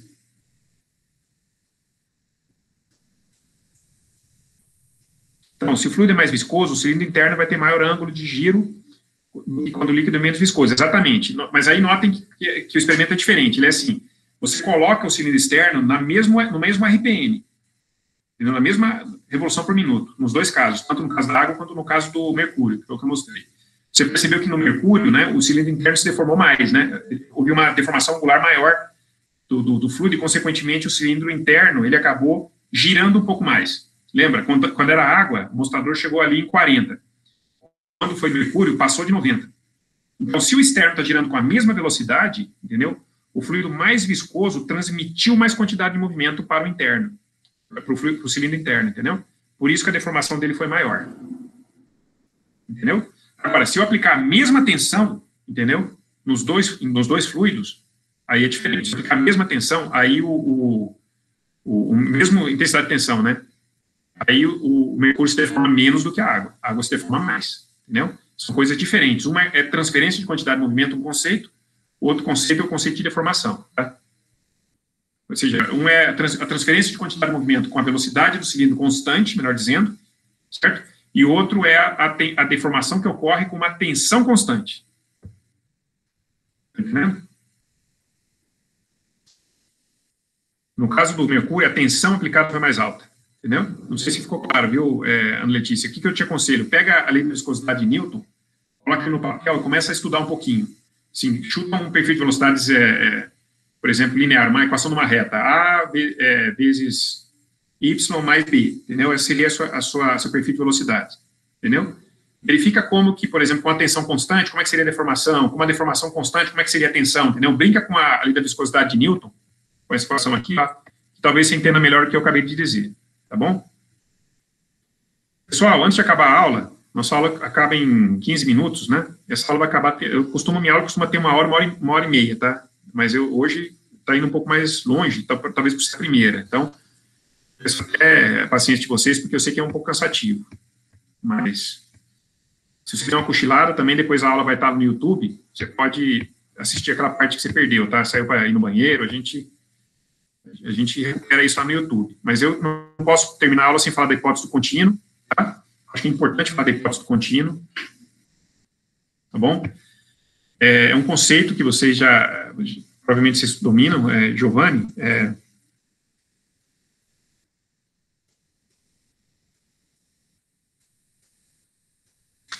Assim, Giovanni, é o seguinte, porque naquele experimento você viu duas coisas. Você viu primeiro o regime transitório, que é enquanto ele está se movendo interno. Não sei se você percebeu que chega um momento que o interno, o movimento dele vai cessando. Só quando ele cessa o movimento é que está em regime permanente, entendeu? Aí o perfil fica linear, o perfil de velocidade fica linear, entendeu? É que na verdade, o experimento é mais complexo do que o que eu expliquei. Durante toda a aula, eu estava falando já do regime permanente. Né? Naquele experimento, você percebe o transitório, né? Que o cilindro externo ele começa parado, né? Aí ele chega numa velocidade rapidamente uma velocidade constante, aí o interno ele vai reagindo, né? A tensão cisaliante transferida pelo fluido. Aí ele vai se movimentando, só que não sei se você percebeu que o movimento vai cessando. Chega um ponto que o cilindro interno ele para de se movimentar, entendeu? E o externo, ele já tem um movimento que continua aquele RPM constante. Entendeu? Quando aquele cilindro interno para, nós atingimos o regime permanente. Certo? É aí que a lei da viscosidade de Newton é válida. É só quando o regime permanente é alcançado. Entendeu? A lei da viscosidade de Newton, daquela forma, se eu tiver ainda o fluido em movimento, notem que se eu aplicar a segunda lei de Newton, somatório de forças igual a massa vezes a aceleração, nesse caso a aceleração não é zero, entendeu? Então tem que saber como que a velocidade, entendeu, do cilindro está variando no tempo. Tem um outro problema bom para colocar na prova, hein? Pra vocês resolverem isso aí, hein? Vai ter que resolver uma equação diferencial aí, hein? Ordinária. Viu, Giovanni? Tô brincando, né? Tô brincando, mas espero que você tenha entendido a ideia, tá? Exatamente, Giovanni, muito bem. A lei só é válida para o regime permanente, que eu mostrei, tá? Não é que ela não é válida para regime transitório, ela também é, mas aí você tem que trabalhar com um formato dessa expressão, entendeu?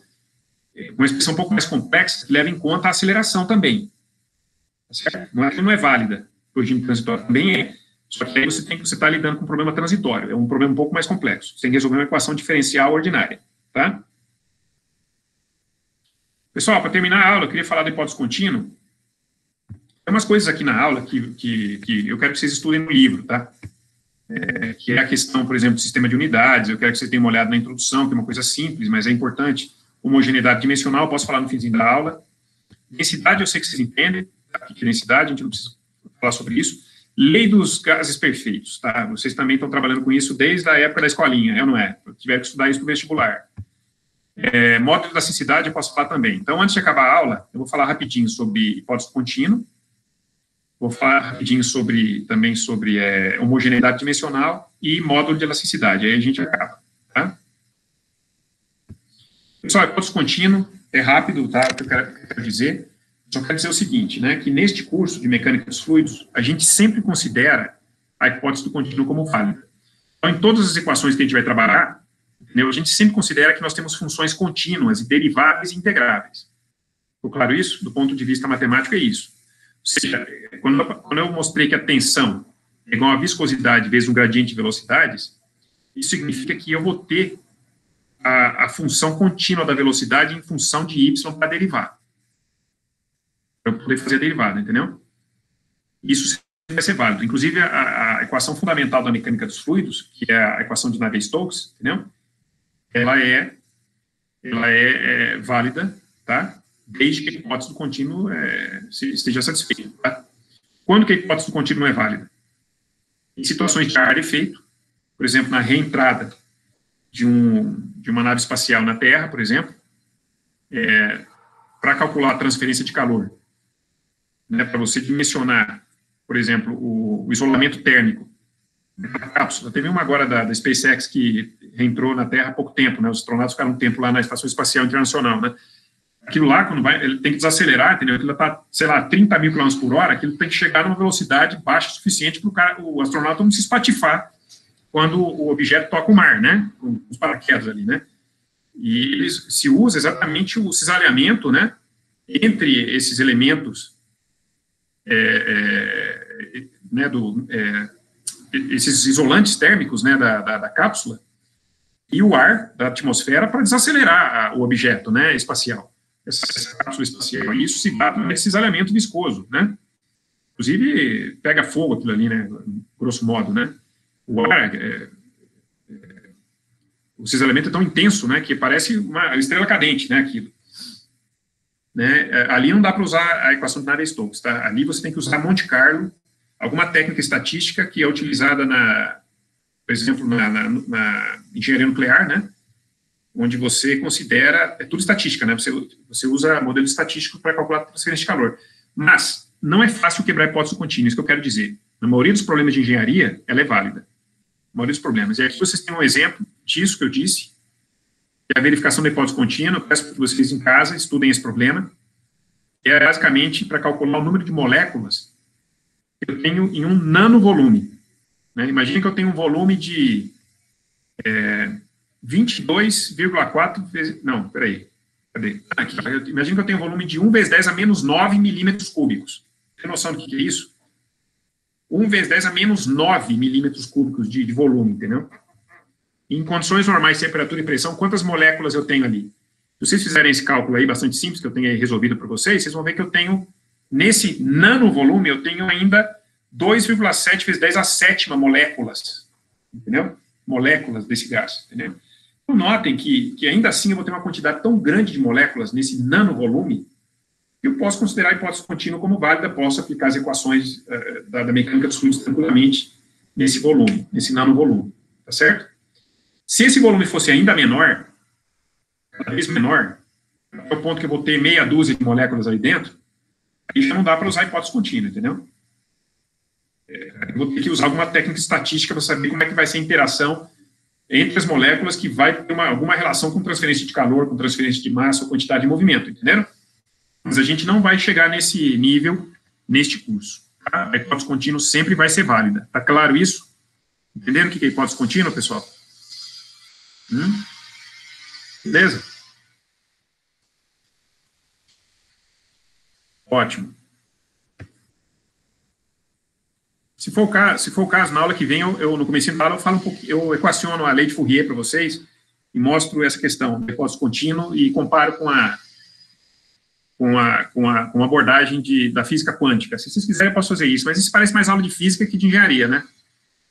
Na aula que vem, agora não dá tempo, mas na aula que vem eu posso fazer isso, tá? Bolhas de ar na água, não são exceção, Giovanni. Bolhas de ar na água não são exceção à hipótese contínua. Por quê? O que acontece, eu vou tratar como se fosse um escoamento bifásico. Aliás, escoamento bifásico é a minha área de pesquisa, não sei se vocês sabem, né? Meu doutorado foi nessa área, meu pós-doutorado, né? Escoamento bifásico é a parte que eu gosto realmente na área de mecânica dos fluidos, que eu estudo nessa área, né? O que acontece? Pensa bem, você tem uma bolha, né, o líquido em volta dessa bolha, e você tem uma interface, cuja espessura tende a zero, tá? É como se fosse um delta de Dirac ali, a interface. O que acontece? O que acontece é que você pula de um meio para o outro, você pula do meio líquido para o meio gasoso, mas ambos, né, tanto o meio líquido quanto o meio gasoso, tem uma quantidade enorme de moléculas, entendeu? Essas bolhas, normalmente, elas são micrométricas, ou até podem ter 1 milímetro de diâmetro.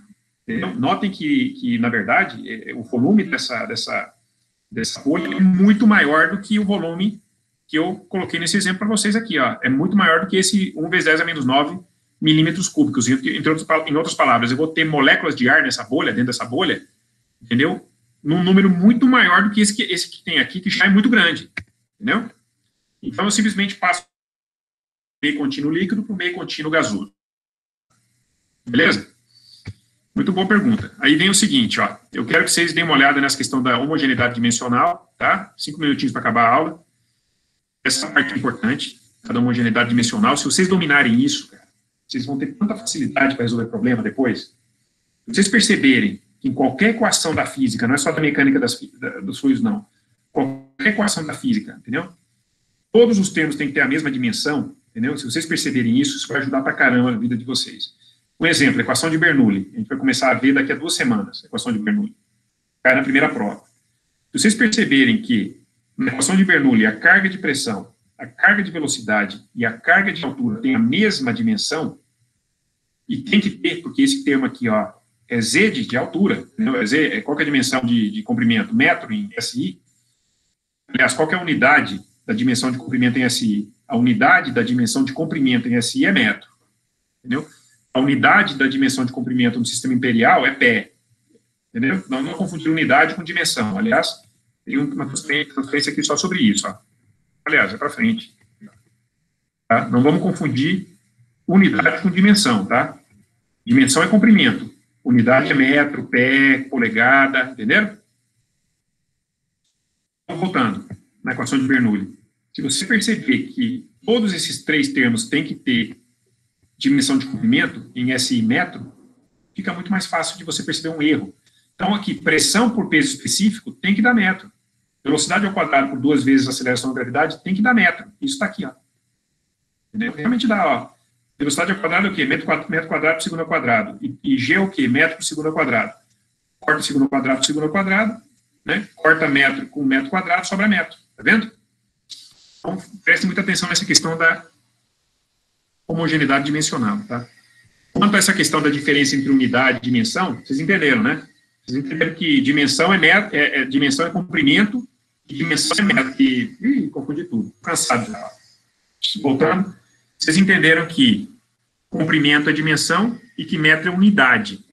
Agora foi certo. Ficou claro, gente? Né? Massa é dimensão, entendeu? Quilograma, entendeu? É unidade. Isso tem que ficar bastante claro também, tá?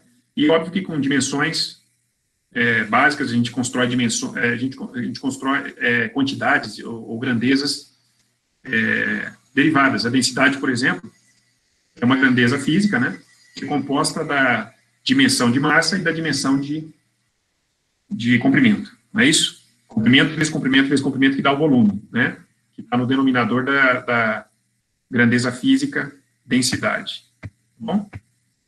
Outra coisa que vai chamar a atenção de vocês, isso aqui é densidade, tá? Já entendo o que é densidade, tem uma tabelinha aqui com valor de densidade, vocês podem ver isso na transparência de vocês.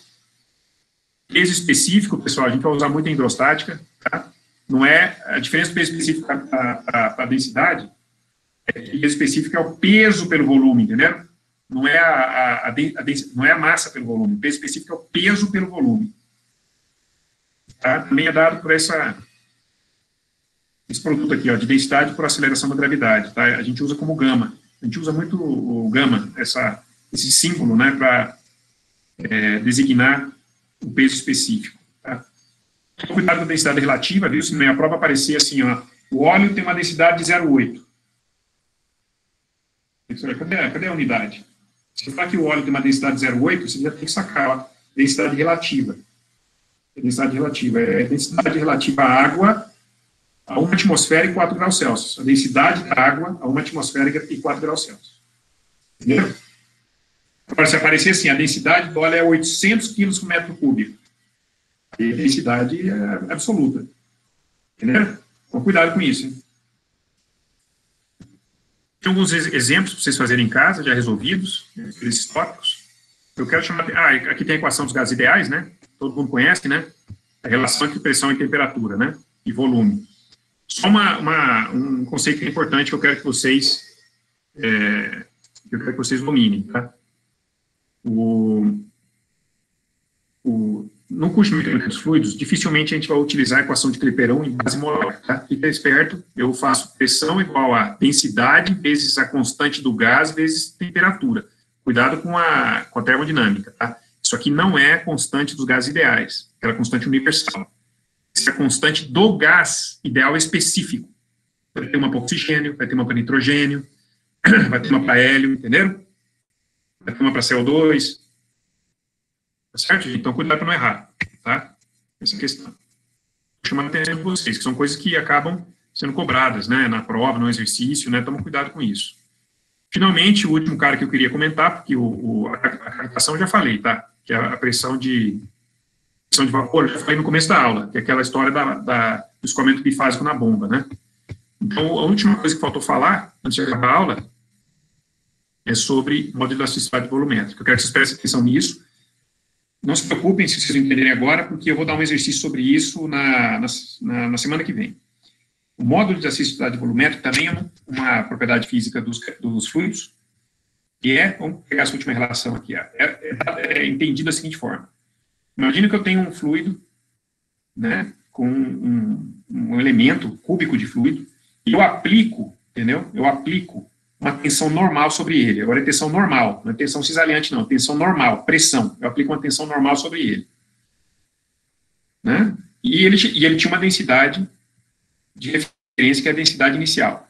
E aí o que acontece? Esse fluido vai sofrer uma variação na sua densidade por causa da aplicação dessa tensão normal.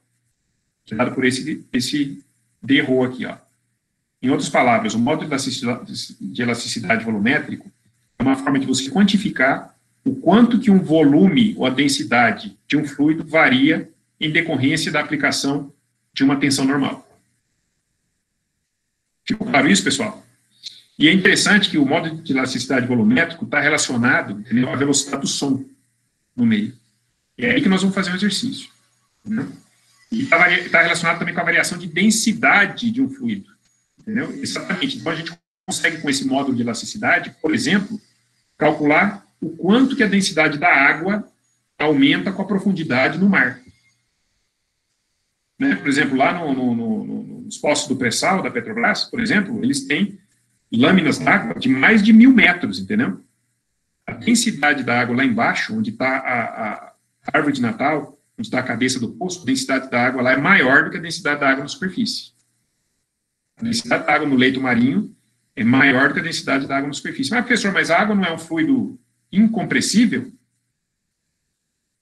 mais ou menos. Dependendo da situação, né, você pode ter, sim, variação volumétrica ou de densidade em um líquido. É isso que eu estou mostrando para vocês. Tá? E a gente vai fazer exercício sobre isso. Bom, pessoal, desculpem aí pela aula extremamente longa, né? Quase 2 horas de aula. As próximas vão ser menos exaustivas, vão ser menores, tá? Não vão ser tão grandes assim, tá? Talvez por ser a primeira aula. Joia? Então, é isso. Deixa eu fechar aqui, que isso aqui é outra coisa. Que bom que você gostou, Gabriel. Espero que você tenha gostado.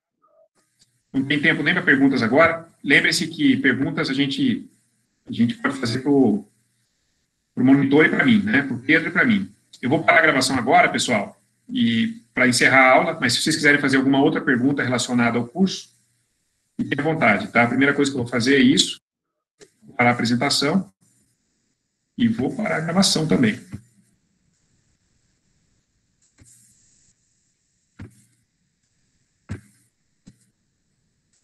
Deixa eu aparecer, né, para falar tchau, né? Porque eu desliguei a câmera para mostrar o vídeo, né? E esqueci de voltar, tá? Só para falar tchau, então.